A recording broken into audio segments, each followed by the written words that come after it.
गुरु भक्त से नाराज क्यों होगा? वो तो राजी होगा, राजी। शनि देवता राजी होंगे कि मैं भी मेरे गुरु का भक्त और ये भी बापूजी के भक्त हो, राजी हो जाएंगे। कोई बोले शनि तुम पर नाराज है तो आप बोलना तेरे पर नाराज होंगे, मेरे पर नहीं। निश्चिंत रहें। जीवन के रहस्यात्मक नियमों में से एक नियम यह भी है कि जो मांगा जाएगा हमारे द्वारा वो नहीं मिलेगा, हो सकता है ये भी। इसलिए अपनी प्रार्थना में मांग के पत्थर मत बांधो।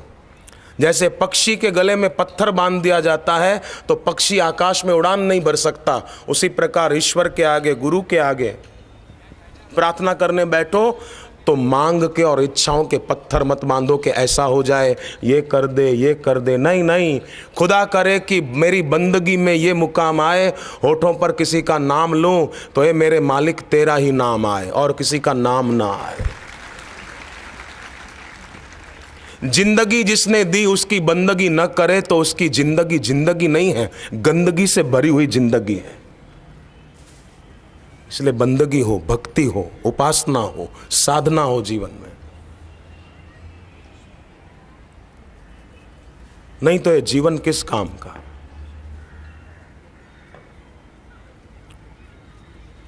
रात के 12:30 बजे थे।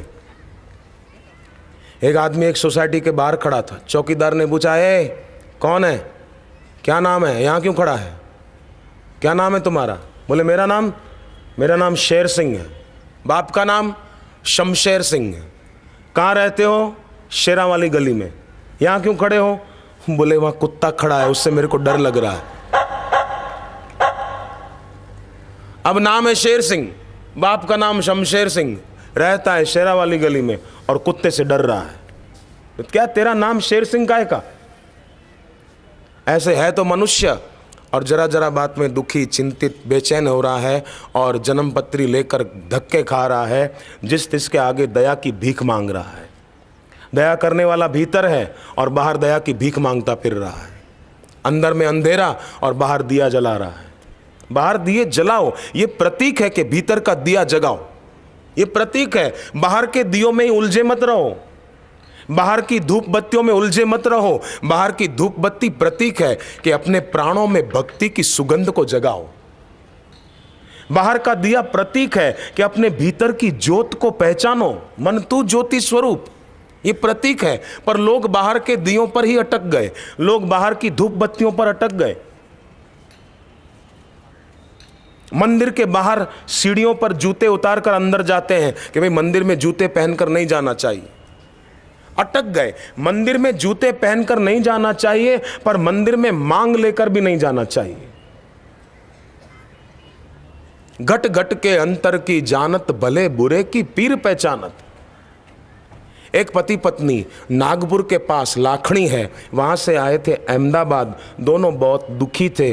पति भी शराब पीता था, पत्नी पति के व्यसन से बेचारी बहुत दुखी थी और घर पे आजीविका के लिए भी कुछ विशेष था नहीं, किराए के घर में रहते थे, बड़े परेशान थे। अब मैं आपको एक बात और कहूं, परेशान शब्द का संधि विच्छेद क्या? हाँ, परेशान का संधि विच्छेद करो तो क्या होगा? पर प्लस ईशान, ऐसा ही होगा ना।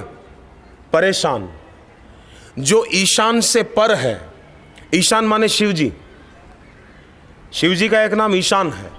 जो ईशान से पर है वही जीवन में परेशान है। जो ईशान से पर नहीं वो परेशान क्यों? तो वो बेचारे बड़े परेशान। पहली बार आए अहमदाबाद, दीक्षा ली शिविर में।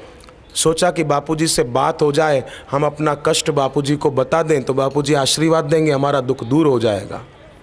पर भीड़ इतनी थी कि बात नहीं हो पाई। तो वो लोग निराश नहीं हुए कि हाय रे हाय, हमारी गुरुजी से बात भी नहीं हो पाई। निराश नहीं हुए। उन्होंने सोचा कोई बात नहीं, बात नहीं हो पाई तो क्या है, दर्शन तो हो गए। सदगुरु तेरे दर्शन पाकर आंखों में सरूर आ जाता है। दर्शन तो हो गए, उनकी दृष्टि तो पड़ गई, उनके आशीर्वचन सुनने को मिल गए, उनसे दीक्षा मिल गई। ये क्या कम है जो हम ये सोचे कि हाय रे हम तो बड़ी दूर से आए थे आस लेकर, हमारी बात भी नहीं हो पाई। ऐसा उन्होंने नहीं सोचा। सकारात्मक नजरिया संकट की घड़ियों में एक ऐसी आधारभूत स्थिति है कि उसके आधार पर प्रसन्नता के फूल खिल सकते हैं, जिंदगी में खुशियों के फूल महकेंगे। उनको तो हुआ कि दर्शन हो गए बापूजी के, ये क्या कम है। उनकी दृष्टि पड़ गई, उनसे दीक्षा मिल गई, बहुत है। सद्गुरु तेरे दर्शन पाकर आंखों में सरूर आ जाता है। सद्गुरु तेरे दर्शन पाकर आंखों में सरूर आ जाता है। एक प्रकार का नशा आंखों में आ जाता है, पर शराब पीने के बाद जो नशा आता है वो नहीं।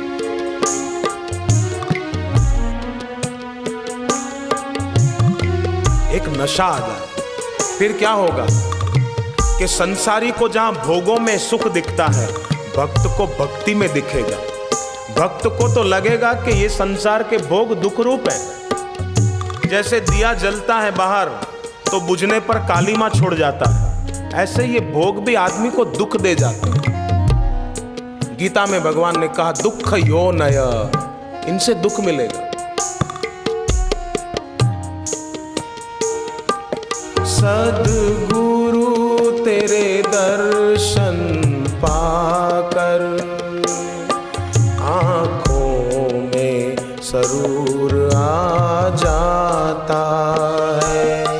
सद्गुरु तेरे दर्शन पाकर आंखों में सरूर आ जाता है। दुख दर्द के मारे आते हैं, राहत के लिए तेरे दर पर। दुख दर्द के मारे आते हैं, राहत के लिए तेरे दर पर। राहत के लिए तेरे दर पर। राहत के लिए तेरे दर पर। रहमत का जलवा उमड़ करके दिल में भरपूर आ जाता है। रहमत का जलवा उमड़ करके दिल में भरपूर आ जाता है। वो पति पत्नी सत्संग में आखिरी दिन, जिस दिन घर जाना था, गुरुदेव के तरफ दूर बैठे थे पर दिल से बहुत पास बैठे थे। दूर बैठे बैठे गुरुजी के तरफ एकटक देख रहे थे कि अब आज बापूजी से बाहर से तो दूर जाएंगे। आंखों से प्रेम भक्ति के आंसू बह रहे थे। मानो ऐसा हो रहा था कि अब दोबारा कब दर्शन होंगे। वो भक्त धनभागी है जिसकी आंख में भगवान और गुरु की याद में आंख में आंसू आ जाए। हृदय रेगिस्तान नहीं होना चाहिए भाइयों, हृदय हरा भरा होना चाहिए भक्ति से। आकाश में बादल तो चतुर्मास में आते हैं, पर दिल में रोज उमड़ने चाहिए।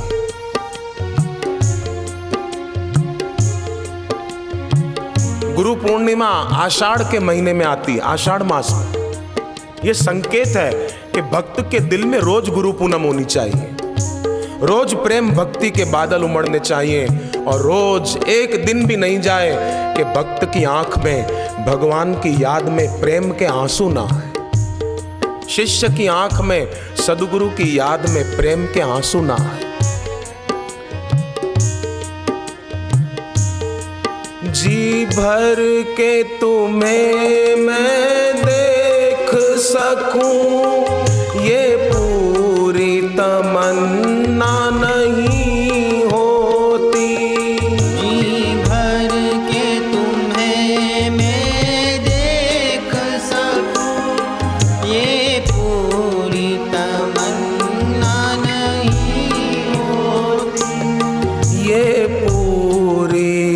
तमन्ना नहीं होती।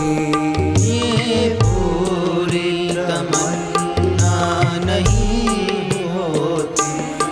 बेताब निगाहों के आगे पर्दा सा जरूर आ जाता